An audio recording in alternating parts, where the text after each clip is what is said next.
I've frequently been becoming more lonely ever since my last boyfriend broke up with me. Apart from work and taking care of my disabled mother, I don't have time to meet anyone. I made an ad on Craigslist stating that I was interested in dating. I added my Kik username so whoever was interested could message me without giving out my number. I got so many responses, but there was one man that had a creepy vibe to his message. He asked me what I was wearing, where I worked, and where I lived. I got too creeped out and blocked him. After talking to a few guys, I was getting sleepy. No one I talked to seemed my type. I set my phone on vibrate and tried to go to sleep, but I was still thinking about that creepy guy, and I couldn't stop. I thought I was overreacting. I turned on the TV and eventually fell asleep. The next morning, I had forgotten about the creepy guy.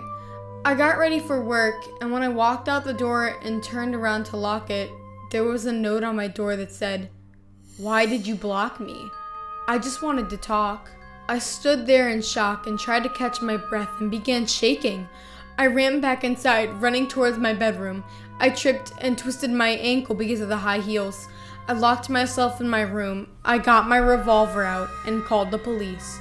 I told them all the details, and they told me they would watch the house, but it would be best if I stayed with someone else for the next few nights. I decided to stay with my mother. I traveled up to her house and made some dinner for us. After talking with her and telling her about the situation, she calmed me down. Overall, we had a nice evening. I felt more at ease since my mother lives 2 hours away from my house. When I went to bed, I couldn't sleep. I kept my gun next to me and stared at the ceiling. After a few hours, I started dozing off. Then suddenly, I heard something outside my window. I quickly looked over and realized the window was slightly cracked open.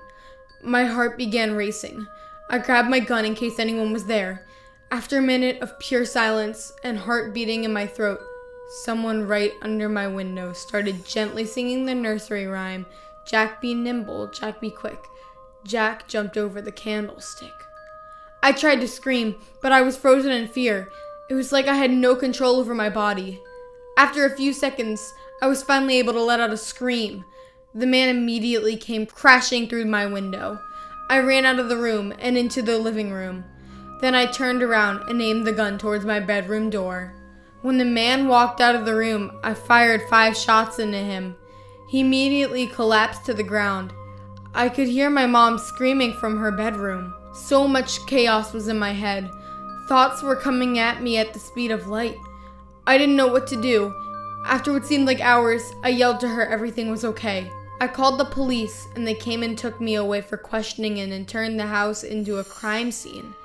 After questioning me for just a few minutes, a few forensic workers came in the room and showed me the data they pulled from my attacker's phone. They discovered his Kik app stored data and found the messages from our conversation. This was, in fact, the same creepy guy from Craigslist. It turns out he was a computer programmer and was able to acquire my IP address and trace it to my physical address. To this night, I cannot sleep. I can't trust anyone anymore. I can't live like this much longer. Please, everyone, be careful who you talk to online. In 2007, I came back from Iraq after serving as an army medic. I was a broke college kid and needed a quick transport vehicle because I gave my Jeep to my brother before I was deployed. So I stayed up all night one night browsing Craigslist, and I saw a post that I originally thought was a scam. There was a Mazda Speed 3 for sale, a newer one with low miles and clean. Pictures looked amazing, and the person wrote that they were moving out of the country and needed to sell it fast. They wanted only $10K, but I was looking to spend only $7K. So I texted this person and they responded right away. We haggled for a bit and decided on $8,500. Deal! The next day my brother and I went to look at it, and it was very nice, so I bought it then and there with money order from the USA. I drove it home and loved it. It ran good, smelled good, and it was great on gas. Fast forward to a couple weeks later, I was washing it out and detailing it. There was some dust and hair built up on the inside, but nothing major. I just wanted to put my own work into it, sort of make it mine. And old army habits never die, so I wanted it to be spotless. I get around to the trunk and started to lift up the carpet to vacuum underneath. It removed very easily because I realized it wasn't the stock carpet. Instead, it was an off-color cutout of a carpet someone put back there. It wasn't molded or contorted or the shape of the trunk either. I didn't care since I got the chart for so cheap that I just lifted the carpet out and went to work. I then noticed that the metal body underneath had some brown stains in the crevices, like barbecue sauce was spilled in the back. I started to scrub the stuff off the folds and corners and was quickly reminded as my time served as a medic. A familiar odor came to my nose. Blood. That irony, salty smell of blood.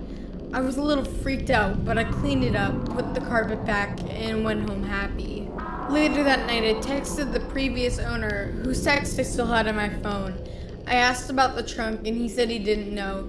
He said he'd only had the vehicle for a couple months before he needed to move. He said he bought it from an older man who sold it to him for cheap also, so that's why he didn't feel bad about selling it to me for cheap. He unfortunately didn't have any information about that previous owner. This is the scary part. I was driving the car one night, coming home late from a school project. It's only been a few months with the car and everything is fine. I have the radio on and I'm jamming out, cruising down the road. I then hear some thumps and I thought it was my radio, so I turn it down some. I hear the thumps again and they sound like they're coming from my trunk, like something was rolling around inside of it. I didn't have anything back there, so I thought the spare tire came undone.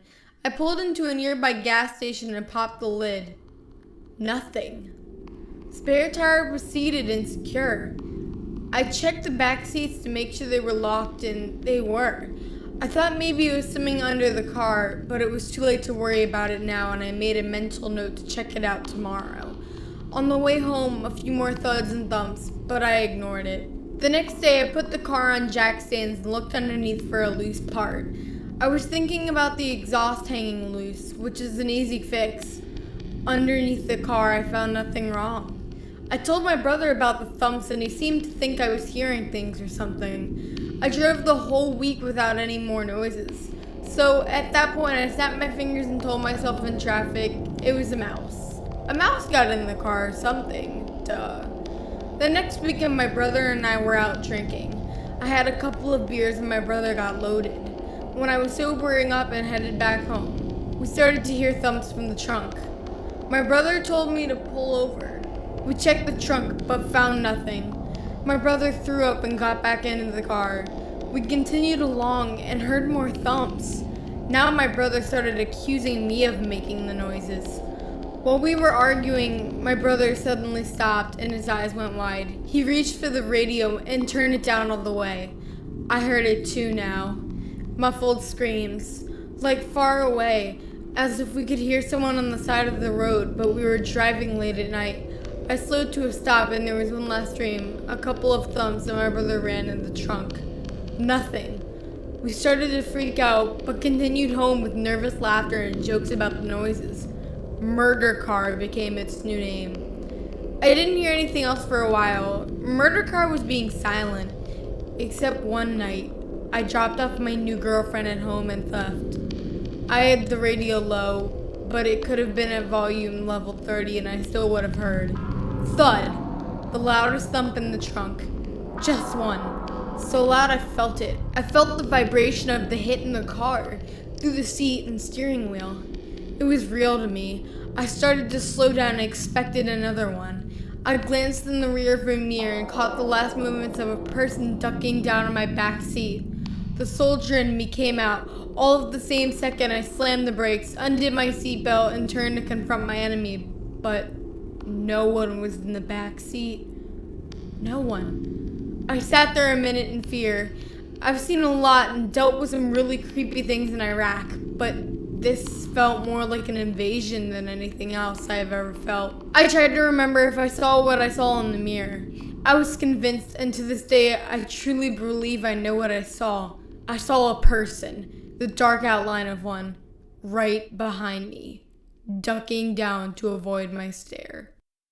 Me and my girlfriend Stacy were looking for a small house out of the city. After years of living in a cramped up apartment, we decided we were ready for an upgrade, and with her just getting a new promotion, we knew it was time to start looking for a place with an extra room she could use for an office. We decided to look on Craigslist to see if we could find something that wasn't too expensive. After a bit of searching, we found a 2-bedroom house in the Upper West Side of Rotter, just a few miles from where we were living at the time. I called the number in the description and a man picked up the phone. We talked for a while about the house and the cost of rent, but then he started asking me some pretty bizarre questions. He asked me how much I weighed and when my birthday was. Then he said if I wanted, I could give him my address and he could come pick me up himself. I told him that it wasn't any trouble and that I would come around 10 next Saturday. Unfortunately, Stacy had gotten a call from her job that morning, which meant I had to go check out the house alone. What I originally thought was going to be a 3-mile drive ended up being about a 5-mile drive. At first I thought I had taken a wrong turn somewhere because I couldn't see any houses that looked like the one in the ad. But after a while of driving around some more, I saw the house with a long, twisty road leading up to it. The house looked just like it did in the ad, white with grayish-blue roof and an open garage. I pulled the driveway and got out of my car. I walked up to the front door and knocked. No response. I knocked again, a little louder this time. Still nothing. Strange. I waited a good 10 minutes before an old black Nissan Maxima pulled up in the driveway. A big, dark-haired man who looked to be in his 50s stepped out of the vehicle. His clothes were stained and torn in places, and he flashed me a practically toothless grin. I was getting a bit creeped out at this point. We shook hands and he ushered me into the house. When I got inside, I was surprised to see that it was entirely empty, unlike in the pictures, where it was furnished. He offered to take my purse into the kitchen while he was showing me around, but I told him I'd rather hold on to it. After he showed me the bedrooms and the bathrooms, I told him that I better get going because my girlfriend was probably worried about me. As I turned to leave, he grabbed my arm, almost violently, and told me that he needed to show me the basement. Now, I'm a pretty big woman myself, clocking in about 5'9", but he was even bigger. I decided to go with it, knowing that if I needed to shove him to the ground and get the hell out of there, I could in a heartbeat.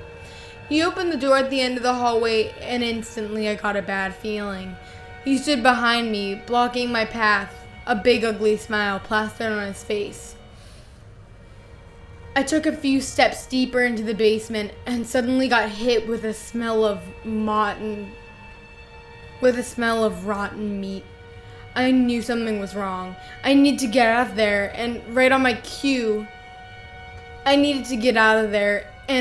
cue, my phone started ringing. It was Stacy. I asked him if I could go upstairs and take it. Suddenly, the big toothless grin on his face twisted into a frown. After a few seconds of still standing in the doorway, he smiled back, but this time, it was a small, gentle smile, and told me it was okay for me to take my time. I went back upstairs, walking slowly and calmly as possible. The second he turned around to close the door, I ran out of the house and hopped in my car. I waited for a while to see if he was coming after me, but he didn't. I jammed my key into the ignition and took off. After I got home, I told Stacy everything that happened, and she said we should call the police. They told us that they would send a few officers down there, and that if they found anything out of the ordinary, they would ring us up. It was about 10 o'clock at night by the time they called back. Me and Stacy were already in bed, but I decided it was too important to ignore. I truly wish I hadn't answered. What they told me would haunt me forever. It turns out that the man who was renting the house didn't even live there, and that it was owned by a couple who was on vacation. They told me that it looked like he had been living in there for a while. One of the rooms was filled with old containers of rotting food and ripped up bed sheets, not to mention the alcohol bottles filled with urine. But that's not the part that scared me the most. At the bottom of the basement were the bodies of 3 other women, all of them bruised and bloody. Some of their appendages were bent and twisted in unnatural positions, as if someone had pushed them down the stairs.